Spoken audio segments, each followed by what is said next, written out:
Hello and welcome to a My Little Pony video about the Heartwarming / Valentine's Day specials. This video is not intended for children under the age of 13 years old, and if the comments are off, YouTube did it, not me. Also, light spoilers for these episodes. These are from multiple seasons of the show. This isn't just one season. I'm talking about 4 of them today. There are other episodes that I will not really be discussing, mainly because they didn't quite fit my criteria at the time. Like Simple Ways and Sees All Yak seem like you'll see those in the season review of whatever season they're a part of. Your Simple Ways I already talked about, and Sees All Yak is season 9, so you'll see that later this year. Anyway, we're gonna be this is more of a analysis video. So, My Little Pony itself has the fictional holiday of Hearts and Hooves Day. This is only really expressed in one episode, but it's a few days after Valentine's Day, and I thought, why not, right? For instance, it's not this show only really did one Hearts and Hooves Day episode, which is very sad in Gen 4's run. Although it's not, and it's one that, well, not bad, also isn't one that I would consider the best episode either, as weird as that sounds. This show isn't really the kind that does love episodes. I'm just saying that because we only actually have the one Hearts and Hooves Day episode, unlike the holiday specials, which they have 5 of for Hearts warming. So let's just start off with Hearts and Hooves Day itself, the most love-centered episode of any of the early 3 seasons, actually. It's from season 2, it's episode 17, and it follows the Cutie Mark Crusaders finding out that Shirley, their teacher, does not have a special sun pony on Hearts and Hooves Day, so they decide that Big Mac should be her special sun pony. That doesn't exactly work out, so they use a love potion, which turns out to be a love poison from one of Twilight's books. They realize that they must separate Big Mac and Shirley for 1 hour before the end of the day, otherwise they'll be stuck that way forever.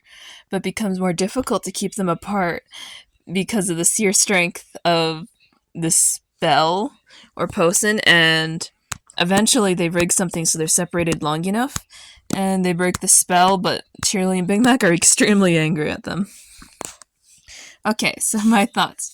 This one episode has some darker influences over it. One might expect, way more than one might expect, at face value. The concept of a love poison that takes away the free will of the ponies is a little bit messed up. And I'm not the only one who thinks that. There's like a little story of the holiday about like a prince that gives a princess that and the kingdom falls apart. I mentioned this because I made a theory about that. I believe it's the Martonians. That's super important. Also, there's a dragon. I gloss over that, the dragon attack, and I gloss over it because it's not super relevant because like what dragon would be attacking? But that also kind of gives me some weight to think it's not Equestria. So that's pretty much it on that kind of like background stuff. The actual way the characters were treated, like Shirley and Big Mac, they spend most of their time being basically drugged, so we don't really see them at their best, if you know what I mean. So that was sort of a weird move on the writer's part. But let's just say that after this, I feel like things get a lot better with these love-based episodes, which none of the other ones are on there. So let's move on to Hard to Say Anything from season 7, episode 8. Big Mac has a crush on a mare from Starlight's village, so he keeps delivering apples to her. Turns out Big Mac is in love with Tinkerbell, and the Crusaders who followed him there to spy are trying to help him out when Featherbangs begins to flirt with her, a rival stallion. Big Mac feels very threatened and takes some misguided advice from the Cutie Mark Crusaders, which makes things far worse than they were. Things escalate and escalate until Big Mac and Featherbangs have a love song battle to win Tinkerbell's affection, which completely overwhelms her, especially as things begin to spiral, and they don't realize that they should have been taking her feelings into account. And she basically kicks both of them out because she's mad that they started destroying her shop. And Big Mac decides that he will make things up to her by making her a new self for all the pastries he likes to bake, and she dates him, I guess. My thoughts. This is definitely an improvement on other romantic episodes I've seen from the show. Obviously, I could call out Simple Ways because it's not very good. Well, that's just one I like to hate on semantically, really. But it also has a few fun references. Like Featherbangs is clearly based on Justin Bieber. Like, can you see it? I can. And the three mares that follow him around appear to be based off of those girls that follow Gaston around from Beauty and the Beast. If you remember that, I've seen that movie. I remember them. Although one of them kind of looks like Belle. It's interesting. Big Mac and Sugar Belle themselves are a very unexpected couple. I really didn't know that the writers would do this whenever I first watched it a while back. I was like, interesting. Big Mac gets love interest. In pretty much all the love-based episodes, actually. Now I'm thinking about it, he's in every single one. But they're really cute. And I think it's nice to see a little bit more Sugar Belle because he was a pretty important character in the beginning of season 5. And it's nice to see that she's getting better at her craft. It's really cute. And Big Mac's fine here. He talks a lot more than usual, which is interesting. And he also sings. I don't remember him singing in any other episodes. So that's cool. Let's move on to one of my favorite episodes of Season 7 and the series as a whole, which is The Perfect Pair. It also haunts me on YouTube now. Apple Bloom finds Grand Pear, a vendor at the market who sells pear preserves, which apparently are banned from the Apple household. Turns out that the Pear family he's from and the Apple family have a long-standing feud. So they go to Goldie Delicious for clarification to find out more about what's happening with that, and also their parents in the process. So he tells them to talk to a woodcutter pony who is friends with their dad. And they learn a little bit more about both of their parents there. And then they fill in more gaps from Mrs. Cake. Pear Butter is aka Buttercup, which is her nickname, and Bright Mac were a Romeo and Juliet style romance, and because of their families' opposing sides, they weren't allowed to be together without any fight. So it ends up happening that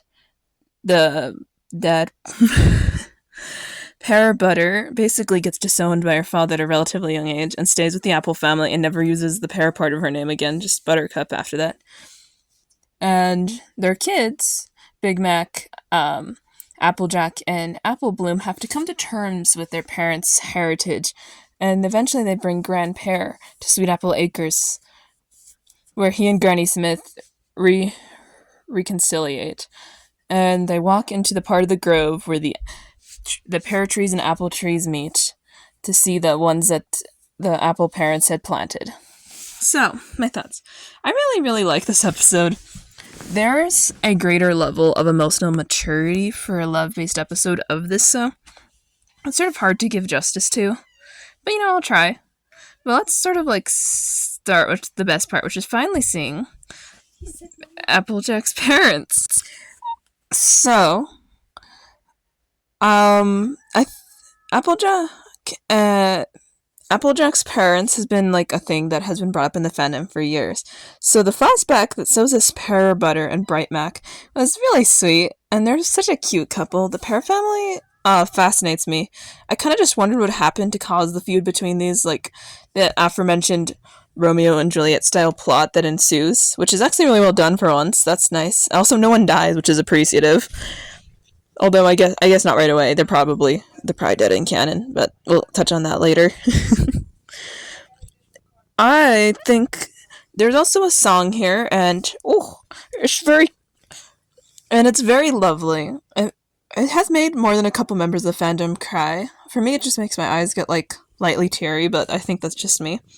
Because even though it's a very sweet little love song, it invokes a bit of a sense of sorrow in one's mind when you think about what ended up happening with them.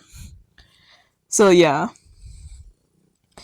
And the friends of Applejack's parents are really interesting to see because we see a little bit more of the side characters of Ponyville, and they also talk a little bit about just other people's views because we don't really truly see this through the characters' eyes, unfortunately, because they aren't there to tell their own stories.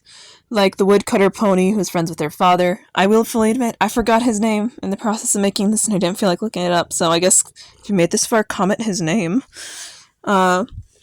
He's talks about like more the beginning of their relationship and Siphon Swirl, which is actually the name of Mrs. Cake prior to marriage.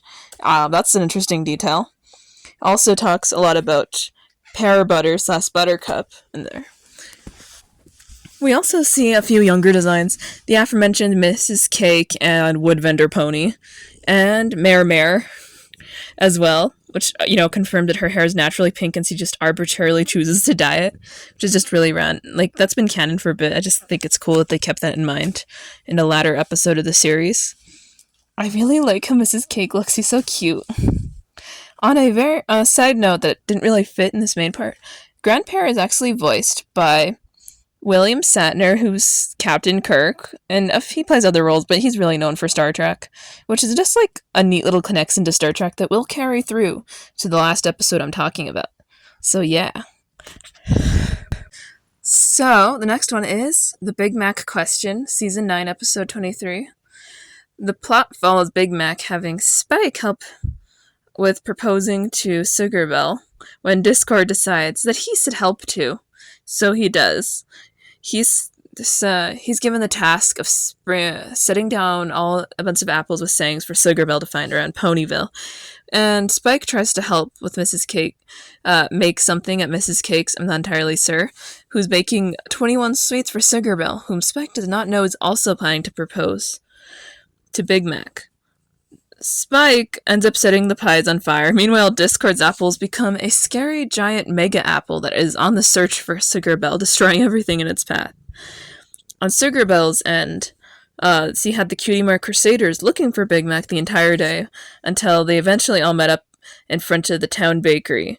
Big Mac and Sugar decide to go to the place where the apple and pear trees meet in the orchard and finally propose to each other, and all the people like Discord and stuff help set up a proper wedding for them. And also we see Applejack in a cute dress, but that's not important. So, my thoughts. This episode is a really nice way to sort of end the video. And it's probably some of the most fun to watch. I think it's entirely because of what Discord. I found him very fun here. Like, he just does Discordy things, and that's fine. And I feel like Granny Smith talking about her dream about a ponyfied version of Star Trek. I said put a pin on the Star Trek connection. This is it. Grandpere is the captain. Maud's boyfriend, Stick in the Mud or whatever his name is, was quote unquote as logical as ever. So he's Spock, and Discord is just Discord. I guess he's Chilean, or maybe he's actually Q and is like a weird alternate universe. Who knows? I might be thinking too deeply actually. And that was just a really cute little thing. And lastly, the wedding itself has some cute parallels because it's exactly where where Big Mac's parents got married in the orchard, and they get married by the tree that was the product of Big Mac's parents' love, which is really cute and a really nice way to tie the stories together and these ponies to the past. Also, that's exactly, they proposed under those trees, which is just really, really sweet. Whoever wrote that, knew what they were doing. And also, on that note, how many times have I said Big Mac in this video? Big Mac and Sugar are mentioned a lot in these. Yeah. But especially Big Mac. He's in every single one of these, believe it or not. It's impressive. I guess he's just the one who's the love-centered pony. So, I hope you had a good time watching this because I had some fun making it. Remember to check out next set videos every Saturday for more content. And bye!